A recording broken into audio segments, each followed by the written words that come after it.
I'm Aryeh Schwartz alongside Rachel Galligan, and welcome to the Winsidr Show, where it's all about the W. Opening weekend has come and gone. We saw some crazy games, we saw some crazy highlights, some crazy performances. So it's time to dive in and discuss the WNBA's 29th opening weekend.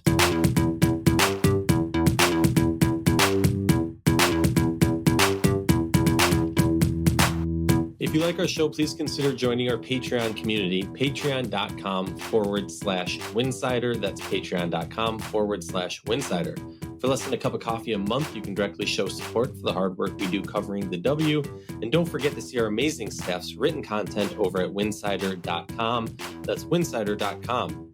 In preparation for the season, we have expanded our content on a variety of social media platforms. Make sure you are following Winsidr on TikTok, Instagram, Blue Sky, Twitter, and most definitely on YouTube. Welcome back to the show. Excited to be here with the great Rachel Galligan, my favorite WNBA mind. Time to discuss opening weekend, Rachel. I feel like we've been doing this for a few years now. So I'm tossing out the show notes and we're just diving right in. Give me one word to describe opening weekend. One word. Eventful, I guess. Eventful. All right, I'll take it. I mean, there was 9 events. nine events. Some really incredible performances. I mean, let's start with Napheesa Collier. I mean, really, that specific night, literally the first night, you've got Napheesa Collier who sets the opening night weekend, and then it's broken again a couple hours later by Kelsey Plum, who put on an absolute show against the Golden State Valkyries. And so, I think there's a lot to talk about, a lot to digest, but like a lot of the things, again, it's very early. I want to preface this. I think that it's human nature to want to jump the gun after like 2 days, 2 games, and just, either panic or overhype something. Like, it's so early for me. I really try to approach this with just a level head, but like, obviously there's things to discuss. I was really impressed with Minnesota. I think we talked about it before. Like, is this a franchise that kind of the stars aligned last year, and like this year maybe it doesn't align as much, but man, they look really good. They look really strong. They look confident, and they're still without Kayla McBride. All of the off-season talk about Fee being a favorite to win MVP this year, like it's interesting. Like, where did that come from? It was just more like it's just her time now. Like the stars aligning. It feels like where she's peaking her career, the way she played with Unrivaled, the chip on her shoulder from last year. Like, it just feels like this is going to be a phenomenal season for her. She continues to just get better every single year. The biggest thing I noticed so far was like her ability to look more comfortable out on the perimeter, knocking down threes. I mean, she's like 4 for 6 right now, shooting 67%. It's early, of course. Still a ridiculous percentage to be shooting in 2 games. I don't care. But like, she's proven, if you've watched her closely throughout the course of her career, she has gotten better every single year. Every year she adds some new element to her game, offensively, defensively. I mean, like we just did our Bleacher Report show. She was our MVP of the week. And like, again, it kind of just reiterates the things we've all talked about in the offseason. All of us talking heads or media members or, people who just follow the league closely. This could be a phenomenal season for her. And she started out with a bang. I think, Minnesota looks strong. I mean, like, I was impressed with Kelsey Plum, just accepting a new and different role. It's a completely different role. It's almost a role that almost in some ways mirrors her college days at Washington. I know that's like a really bad comparison because this is not college basketball, but I mean, coach is there, Rachel. But yeah, she's got her former coach on the bench and Mike Neighbors. But I had so much fun watching Plum in that game versus the Valkyries. Like, she looks light. She looks confident. She looks like she's on a mission. She looks like she's embracing this new chapter of her life away from Las Vegas. And obviously it's a different role. They need her to be the alpha. They need her to be the leader of this team. She needs to be the leading scorer of this team. They have a lot of good weapons. They're still not 100% healthy either. So I think LA will take steps this year. I mentioned it on our previous show, like that the acquisition of Plum in the offseason and getting rid of that lottery pick, like, just goes to show you that was the right move for the Sparks. If anybody criticized it, I know some might have a little bit, but like, look at her. She's going to put up career numbers this year, in my opinion, from a scoring perspective. And so, what that means in terms of where the Sparks, how far they go this season, to be determined. But definitely was fun to watch her just like look so confident and playing with so much energy. And it, just again embracing that new chapter in her life. 100%. For me, the things that kind of stood out, obviously on a positive note, Washington Mystics 2-0, not blown away by the 5-point win over the Sun. A little bit kind of expected them to be battling it out around there, but that 4-point win over the Dream, really impressive for me. Now, similar to what you're saying, I'm not getting overhyped here. I'm not saying, hey, this is going to be a playoff contender now. I'm still not there for this team, but impressive for a team that I was very low on, to see the youth movement working so well, to see this understanding of a team. It's really easy for teams that, in preseason polling and whatever, are dubbed not going to be contending for a championship, maybe not even for the playoff spot. It's easy for those teams to kind of phone it in for the first few games. You already went through the battle of camp. Now you're past camp and you've secured your spot for the season almost. So, hey, we can now be simple.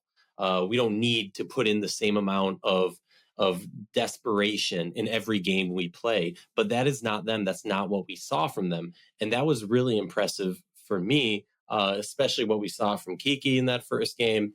Look, in her first two games, right, she had to go up against BG and Bree Jones. And then that next game, you're going up against some other bigs. Real quickly, Rachel, what was your thoughts on the Mystics? I mean, both Sonia Citron and Kiki Aryeh, like, just not skipping a beat, like out there just playing like they didn't just take a massive jump over the last few weeks into the pros and going toe to toe with players they probably at one point in their lives idolized, like weren't phased. That was what impressed me the most out of those two rookies, was just you can tell they've got the full confidence from the coaching staff, the front office, and their teammates. And that's what you love to see out of a team like, and I've talked about this ad nauseum throughout the offseason, where like Washington, Connecticut, Phoenix, there's opportunity there. There's going to be opportunity for whether it's a veteran who's getting back into the league. I mean, look at Bria Hartley, getting an opportunity without being in the league for 4 or 5 years. Wild. We're getting new storylines. We're getting different players that we maybe haven't talked about in a while, or new players who are transitioning over. I think the Rookie of the Year race is going to be really, really interesting because, again, just opportunity. Citron and Aryeh have already proven in 2 games that they are starters and valuable assets to this team that are going to play heavy minutes, and they're going to produce because that's what they do. So yeah, I was really impressed with them. And I think more than anything, more than about individual performances, I think Sykes is going to have a massive role this year with the Mystics. Again, watching her embrace a new role is going to be interesting. You talk about roles and just a player filling that role, and how do they look maybe from one franchise, even if it's the same franchise from last year, to a new one. Like, just understanding those dynamics is interesting to me. But what I liked about Washington was I just enjoyed watching this team. They looked really connected. They looked like they like each other.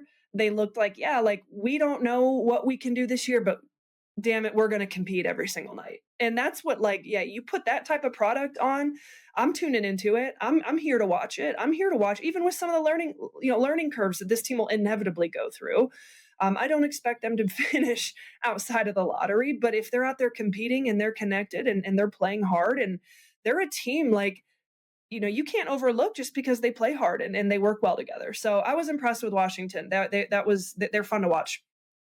Yeah, most definitely. And also just to think back to the career journey of Brittany Sykes, starting in Atlanta, being that high energy player, going to LA, being that high energy player, adding a little bit more consistent scoring, but then becoming such a well-known defender, then moving on to DC. And now, let's be real. We're talking about a team. They have Shakira, they have, Kiki, they have Sonia, they have a variety of players. She is the offensive focal point. I mean, she's bringing everything they need. It's really impressive, really fun to see. Then on the flip side, it can't all be positive, Rachel. A team that, like, honestly irked me majorly, the Seattle Storm. And I don't know if you thought I was going to say that. Um, that first game, Storm Mercury, love that now, first time that we no longer have Sue Bird or Diana Taurasi in either of the jerseys as these two, storied franchises battle it out. They're in Phoenix. Let me break down just, I will be as short-winded as I can, why I was so concerned about that game. Great win for the Mercury. I'm talking about the Storm here. The Storm are a team of vets, right? They are a star power team of vets, right? You have a top center in league history with NECA. You have a top guard in, I'll say it, in league history in Skylar Diggins-Smith when she's healthy and has had time to get her flow about her. This roster has depth to it. You also have Gabby Williams, who has become a prolific player overseas. You have Ezi Megbagor, who is a prolific player with so much potential, still a little young. Haven't even gotten to Malunga. Haven't even talked about Alicia Clark, one of the best 6 women in league history, an amazing 3-and-D player.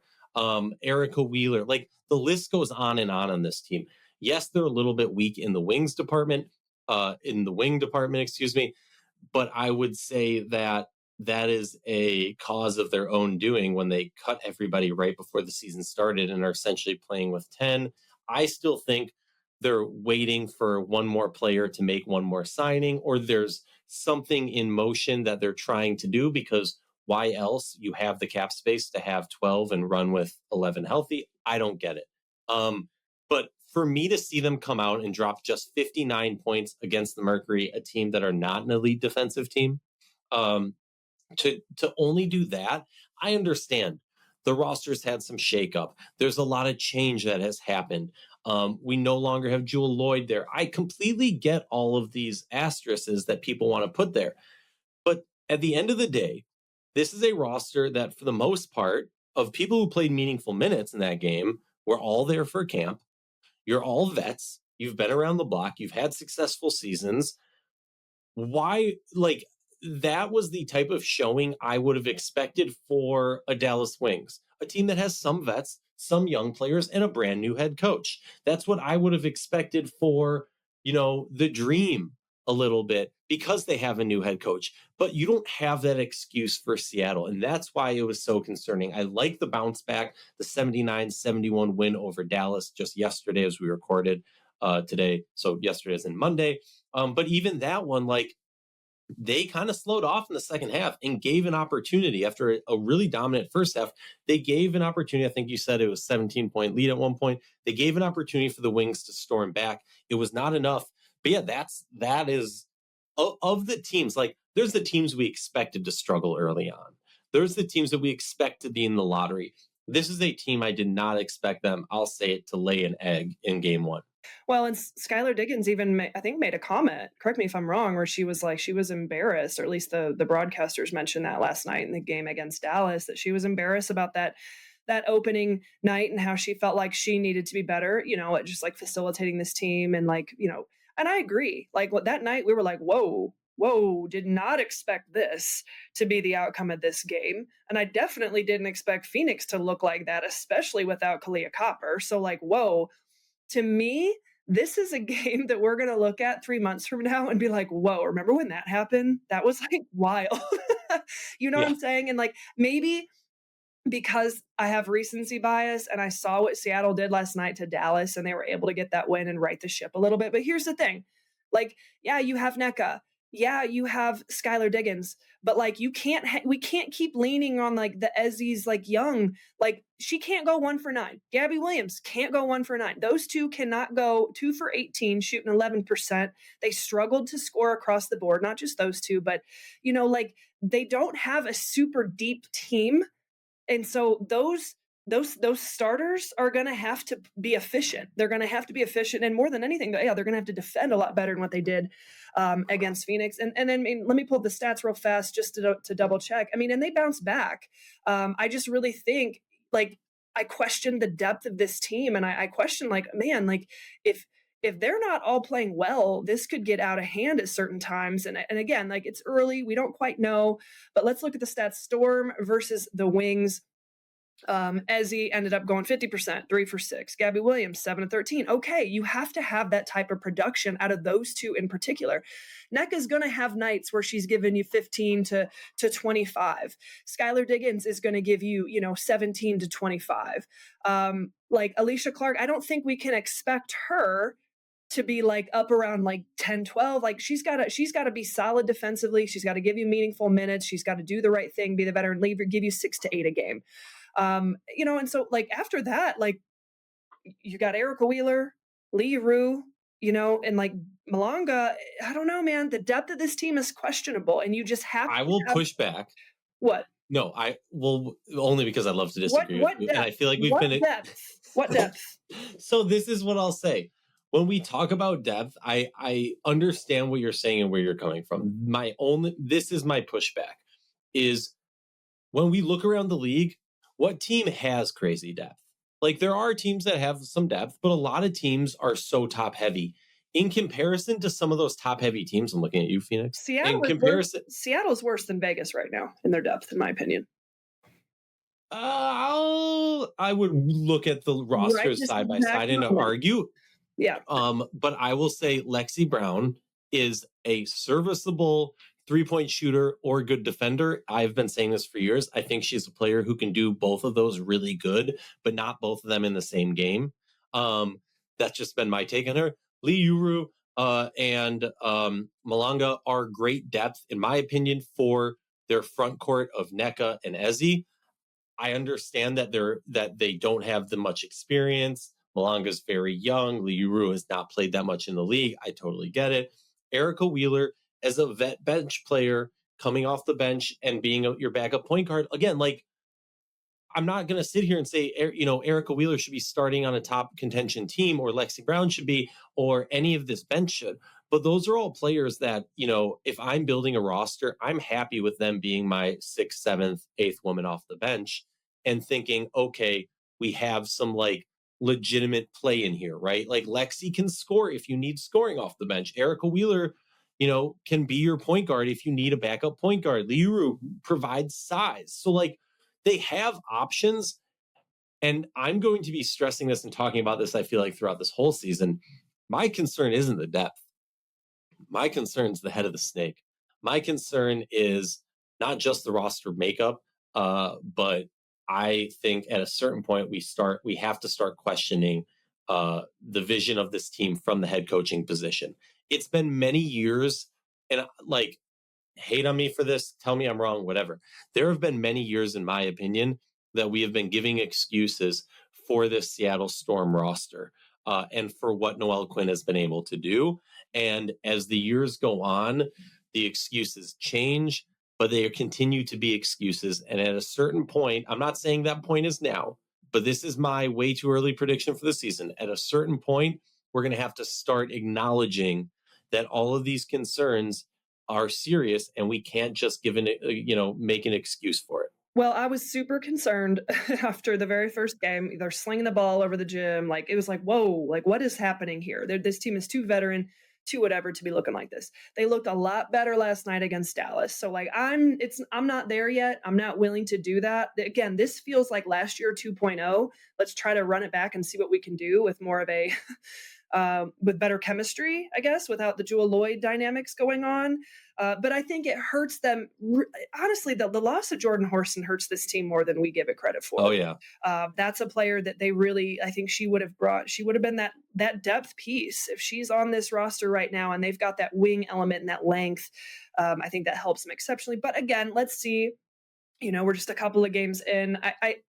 There's no doubt there's star potential on this team. I think Ezzy Magbagor looked so much more comfortable and so much more confident in that second game against the Wings than she did against the Phoenix Mercury. Credit the Mercury and what they did to them defensively. They just kind of body bagged him a little bit and just kind of, I mean, that's what that team is going to have to do, especially with Alyssa Thomas, kind of setting the tone for that team in Satu Sabali. But that's a whole other conversation. We'll talk about that team next time. But Seattle, okay, I'm gonna pump the brakes. I'm gonna be willing to give this a chance for a few weeks before I start becoming overly critical from the top down.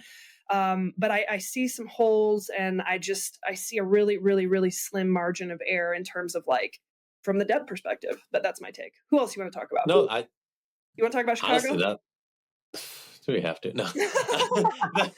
No, like I'm with you on that. I think, and I touched on this a little bit in the Bleacher Report show. While it's way too early to start, saying definitively this is what I think, that like I think it's important for the growth of our league and the coverage of our league to start speaking our mind, because Rachel, we've been around the block a few times.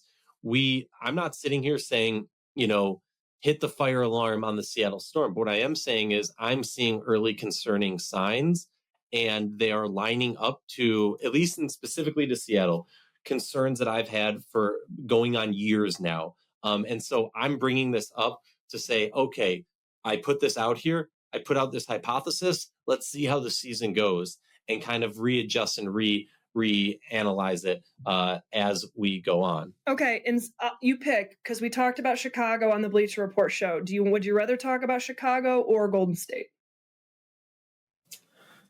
Let's do Golden State. Okay. that is an interesting franchise. Brand new franchise, have none of their picks from this year's draft currently on roster. They are basically international. Like, look, I see this from like many different perspectives, because on the one hand, they're going to get dragged through the mud throughout this season for a lot of stuff that we've seen. That said, part of me is like, you're kind of doing it right. You brought in a bunch of international players, so it won't be so hard to suspend them, or just they won't come over next year.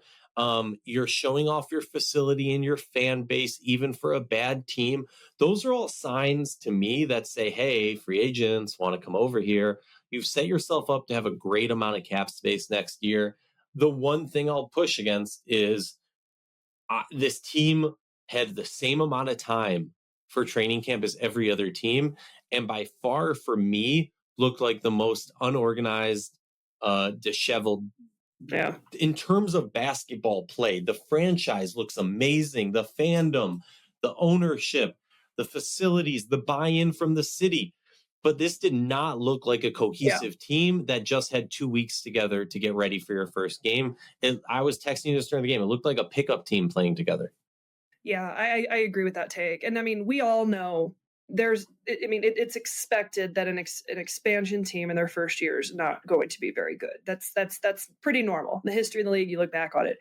I agree. It's been one game. And if Van Loo doesn't go off and hit 4 threes in the second half, like, it's a lot more out of control than what it already was. I question the interior. I don't know. They didn't look like, 20 turnovers. 20 turnovers in that game, I think, was the most concerning thing. And the points off turnovers, you gave LA 23 points off those turnovers. And again, that is the stat that speaks to what you just said. Disheveled, disconnected, like just out there trying to figure it out. So, okay. Again, I don't want to spend too much time on it just because, but I did want to bring it up because we hadn't had an opportunity to talk about definitely. it. Who do they play this week? Looks like Valkyries will play on Wednesday, the Mystics. That could be a game, an interesting game. Mm-hmm. Basically, two franchises, which is Van Loo revenge game. Van Loo revenge game. Yeah, and like a bunch, like two franchises that are just like, what are we doing? We're figuring this out as we're going. And then Golden State and LA rematch on Friday, and then they'll go again next week and take on New York Liberty. I might close my eyes for that one, but interesting. Again, everything outside of it, the facilities, the fandom, they're doing such a phenomenal job. But yeah, the product on the court, there's nowhere to go but up. Yeah, Well, make sure you're checking out winsidr.com for all the most amazing written content covering the WNBA. Check us out on all the social media platforms. We got some really cool things in store for this season. Thank you for joining us. We'll be back next week with another episode of the Winsidr Show. Rachel will be MIA, though, but don't you worry. We still got content for you. Have a good one.